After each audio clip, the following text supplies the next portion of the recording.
All right, let's dive right into this explainer. Today, we're unpacking a really intense ancient collision between the early Israelites and the Canaanite religion. We're going to dig deep into both historical and biblical texts to wrap our heads around a conflict that literally shaped the moral and cultural foundations of the entire ancient Near East. We are looking at a profound clash of worldviews here, where dirt stones and ancient manuscripts reveal a radical, violent shift in human history. Now, when we read the ancient texts, specifically the Old Testament accounts of Joshua and the Israelites entering the Promised Land, we're immediately confronted with a really severe, absolute historical mandate. And that is the total destruction of Canaanite society. So you have to ask yourself, what in the world could provoke such a massive, uncompromising directive? Was this just your standard ancient tribal warfare, or was something much deeper, maybe something far more systematic, actually going on? To answer that, our explainer is going to follow a clear roadmap. We'll start with the gods of Canaan, then move into imitating the divine, the biblical mandate itself, the clash of cultures, and finally, we'll look at the actual archaeological evidence. Let's kick things off with Section 1, The Gods of Canaan, Divine Origins and Foibles.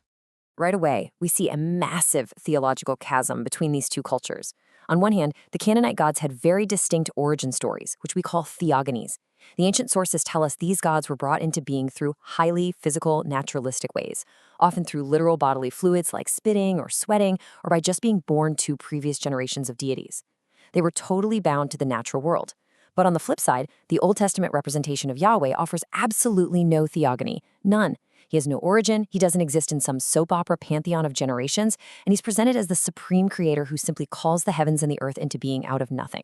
And because of those highly physical origins, the ancient sources depict the Canaanite gods not as supreme, transcendent moral guides, but as beings driven by base human flaws. They were incredibly untrustworthy, they were constantly bickering over petty matters, and they were heavily limited in their actual power. Think about it. They were essentially immortal humans with superpowers, exhibiting extreme lust, deception, and craftiness. They were perceived entirely through a human, flawed lens.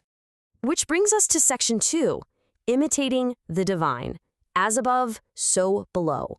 Okay, so this is absolutely crucial.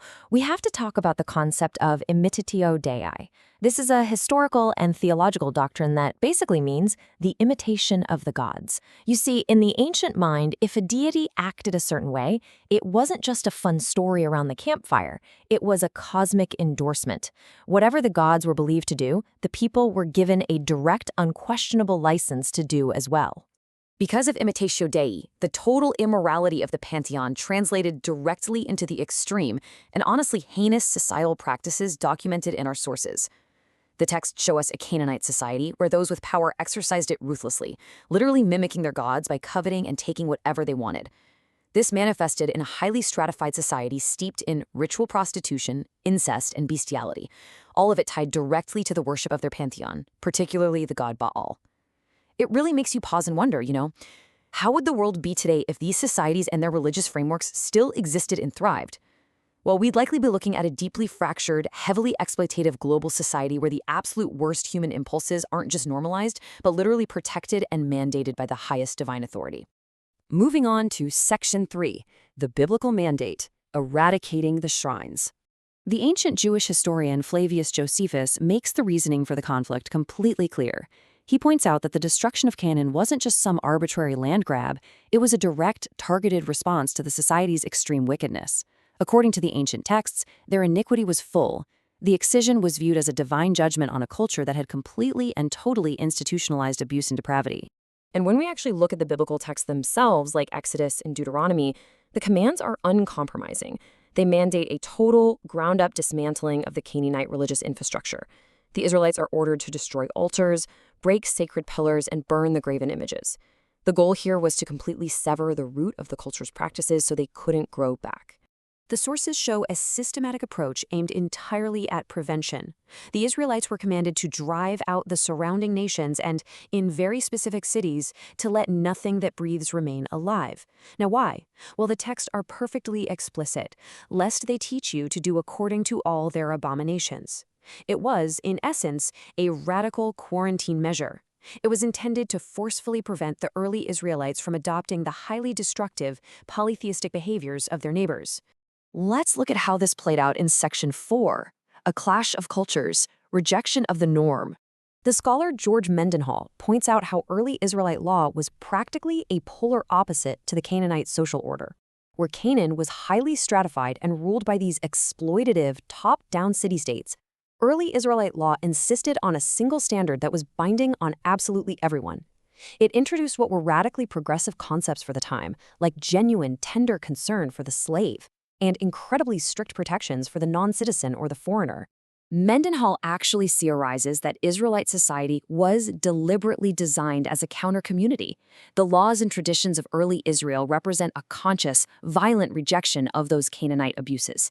It strongly suggests that the earliest Israelites recognized the intense oppression of the Canaanite city-states and successfully withdrew to form a society that was its exact polar opposite. It's like they drew a massive line in the sand.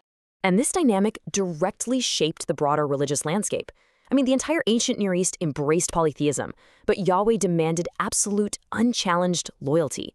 And this wasn't merely theological jealousy. Based on our sources, this total intolerance for rival deities and the official strict ban on polytheism functioned as a protective measure. It was designed to actively curb humanity's innate sinful impulses. Impulses that, as we've already seen, were highly encouraged and even weaponized by the surrounding polytheistic cultures. Finally, let's ground all of this in Section 5, the archaeological evidence, dirt and stones. This is where the actual dirt and stones come in, and the archaeological data provides a real aha moment. When we look at late Bronze Age eye outdoor temples across the region, places like Tel Kitton, Tel El Hayat, Shiloh, and Tel Mavorach, we find a truly remarkable pattern. Moving into late Bronze Age II and the Iron Age, these highly active religious sites weren't just slowly phased out over time, they were abruptly abandoned. The physical dirt confirms a sudden, unprecedented halt to these Canaanite outdoor shrines. And the conclusions we draw from this archaeology are incredibly compelling. We see a definitive end to the sanctity of these places. Think about it. If the Canaanites had simply moved up into the hill country, we would fully expect to find their cultic installations there, right? But we don't. Instead, we see the rise of practices that are perfectly consistent with early biblical law. This strongly points to the entry of a large new population, the Israelites, and the actual historical implementation of that biblical mandate to wipe out the Canaanite religious infrastructure. So as we wrap up this explainer, I want to leave you with a final, pretty provocative thought to ponder, especially based on the historical and biblical evidence we've just uncovered. We so often think of societal change as this slow, gradual evolution. But looking at the abrupt abandonment of temples, the stark theological contrasts, and the deliberate creation of a counter-community, we have to ask, was the birth of this monotheistic worldview actually a radical, deliberate break from a completely corrupt ancient norm? It's a question that really challenges how we view the very origins of our modern moral frameworks.